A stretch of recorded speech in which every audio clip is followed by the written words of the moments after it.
Hi, it's Sunday, September 21st, and we're here in the garden. The corn is drying out quite nicely.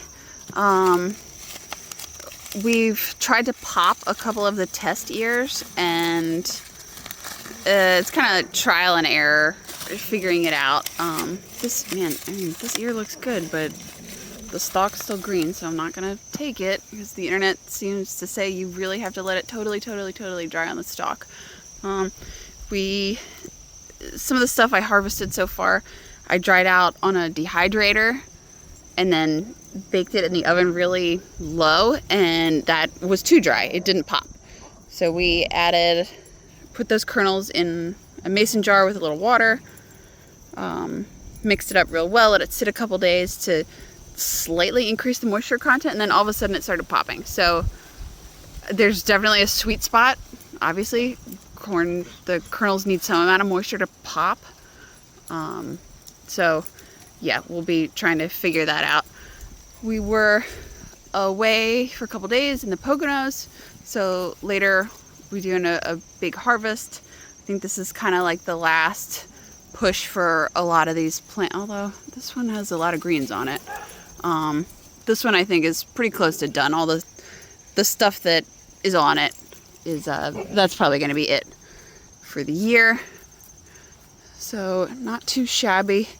This Hungarian heart tomato plant has done really great this year. So we'll have another couple, well, probably more than a couple pounds of tomatoes off of that one. The sun gold tomatoes, I have stopped training. It's just a little bit too chaotic. They're delicious, but that plant grows really wildly. I don't think growing it in a bed like this is what we'll do next year. Maybe it'll go along the fence, because it really does seem to take over. Peppers are doing super. This eggplant's trying to put on a couple more before calling it quits for the year, which is great. The shishitos are finally cranking.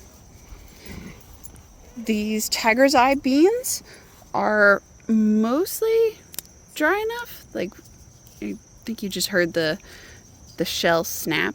So we've got those to look forward to. I'm trying to be patient and leave them to dry as much as possible. Lima beans, same story. We're just leaving those alone to dry. The birdhouse gourd plant is coming to the end of the line here, which is good. That's what's supposed to happen.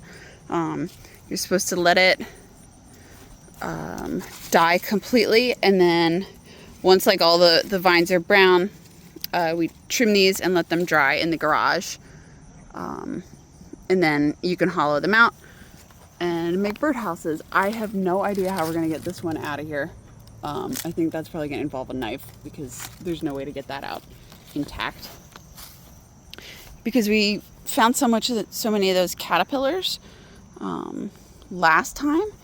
I tried to find our little caterpillar enclosure and I could not, so I decided to build one. So I'll show you that. I don't remember how many caterpillars we have in it. I kind of stopped keeping track. And I'll show, I was doing like a chrysalis check every couple days, so I'll splice that in. It's the morning of Tuesday, September 16th. This caterpillar is the right size and it's in the right position to form its chrysalis, so we'll keep checking back and see how that looks. So it's the afternoon or evening of Tuesday, September 16th, and that big huge caterpillar that I thought was going to form a chrysalis earlier this morning, they moved. They're fattening up a little bit more. Maybe tomorrow. Good morning. It's Wednesday, September 17th. We're doing our morning caterpillar check. Jeez, Bonnie. That big huge one is still beefing up for forming its chrysalis. There's a couple other smaller ones here in the habitat that are just still in the munching phase. There's one, I'll try to point this out down See beneath. my googly eyes? Yep. This one, it's not very large, but it's in kind of, easy does it. It's in the right shape where it's kind of only its head and its rear are attached to the stalk there. And so that one, maybe that one is going to be a chrysalis soon. Good morning. It's Thursday, September 18th.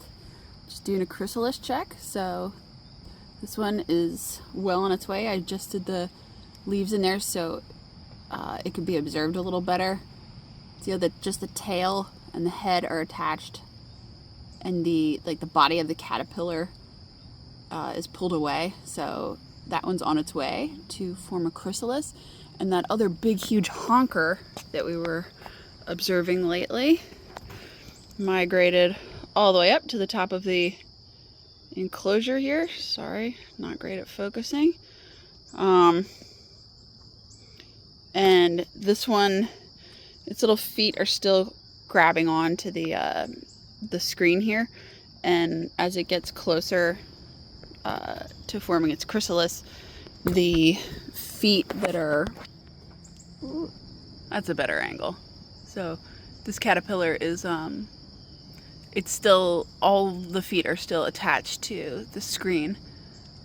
But that is definitely a beefy caterpillar who got enough fuel to form its chrysalis and survive over the winter. So there's plenty of others in here, and we'll keep watching them. It's the afternoon of Thursday, September 17th, I think. Yep.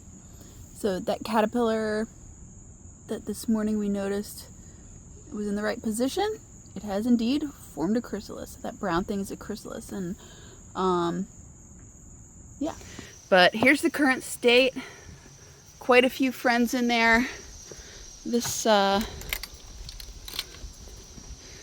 one, oh no, there appears to be ants, or maybe ants, maybe some kind of parasite or something laying on the chrysalis. Why won't that focus? There we go. I don't know if those are flying insects or ants. All right, well, maybe that may be getting parasitized. We'll see.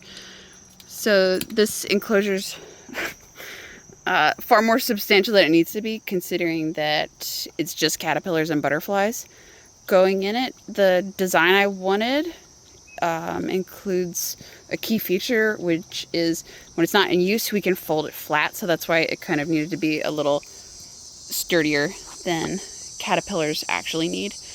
But it's working well so far. We've got plenty of greens in there for them to eat. So yeah, they'll keep cranking along. Bonnie, stop drinking that. Stop. I harvested the sad watermelon, so we're gonna cut that open and see if it actually worked. Try to do this with one hand without losing a finger. You know, I might just put the phone down. Okay, I made it a cut. No fingers lost. Well, that looks like we let it ripen too much. Oh yeah, that's totally soft and squishy. And it looks like some of the seeds are starting to sprout. But there's someone who is interested in it. So here you go, Bonnie. Good girl. So that's a bummer. I know I have said before I can't really grow zucchini, but this plant's making a liar out of me. Just it's last push of the season. Finally have the tiniest zucchini. Also, when I was tooting around over here, I noticed I don't really understand what this is. This is part of the cover crop, and I double checked the seed info, and it really should have just been like clover and peas and vetch and whatnot, and then there's this gigantic root vegetable. So to do some research and figure out what on earth that is, if it's good for eating or no. And yeah, and Bonnie is eating that watermelon, but whatever. All right, I'm gonna do a harvest and then I'll check back in. All right, so this is today's haul. With this, we're up to 225 pounds. September 20th of last year, we were at 195, so up 30 pounds year over year. I guess Declan and I will shuck the beans and get them drying, and then get some of the tomatoes in the freezer to make sauce later. And most of the rest of the produce will go into my work and be shared with coworkers.